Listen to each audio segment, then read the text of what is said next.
Hello, I'm Dr. Shirat Ling with Innate Beauty Medical Spa, and we're going to be watching a short video on Sculptra. Sculptra is used to help rebuild fallen cheeks. I fell. They've fallen and they can't get up. And so it's also great for if you're kind of hollow in the temples, and if you've got that little divot down here, that's really helpful for that as well.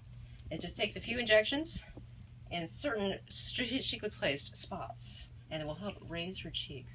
Here we go, pinch.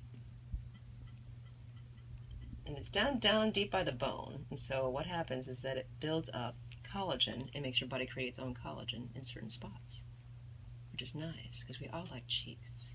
I like cheeks. And we like lift. So a lot of times you place it out here, it will pull this little line up, and so you don't have any wrinkles anymore. The tongue continues to stick out. It doesn't affect that at all. But see, her apples are back on that side. Oh, I'm going to get apples again. And then what happens, it goes away, so it looks good today, and then it goes away, and it comes back over the next 6 weeks and rebuilds that collagen of your own stuff. And then you come back, if we need to top it off, put a little bit more in. But usually most people retain about 70%. So come on in and get your Sculptra scheduled. We have some specials going on. Doesn't hurt. www.innatebeauty.com, that's INNATEBEAUTY.com, or call us at 512-656-5464. Thanks again. Bye-bye.